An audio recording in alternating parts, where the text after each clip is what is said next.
ওপেনিংয়ে Jisan Alam, middle অর্ডারে আফিফ হোসেন। এই দুই ব্যাটসম্যানের ঝোড়ো ব্যাটিংয়ে প্রথমে ব্যাটিং করতে নেমে নির্ধারিত 20 ওভারে 6 উইকেট হারিয়ে 186 রানের লড়াকু সংগ্রহ দাঁড় করায় বাংলাদেশ দল। আর জবাবে ব্যাটিং করতে নেমে 154 রানেই থেমে যায় নেপাল, যে কারণে বাংলাদেশ দলের 32 রানের দারুণ এক জয়।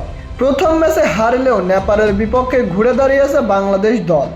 বাংলাদেশ দলের হয়ে সর্বোচ্চ 46 বলে 73 রান আসে ওপেনিংয়ে ব্যাটিং করতে নামা জিসান আলমের ব্যাট থেকে। এর আগে এই ব্যাটসম্যান মাত্র 33 বলে তুলে নিয়েছিল হাফ সেঞ্চুরি।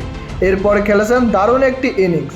আর মিডল অর্ডারে ব্যাটিং করতে নেমে আফিফ হোসেন ধ্রুব দীর্ঘদিন পর তার ব্যাটের রান 23 বলে 48 রানের অপরাজিত এক ইনিংস খেলে বাংলাদেশকে পৌঁছে দেন লড়াকু একটি সংগ্রহে।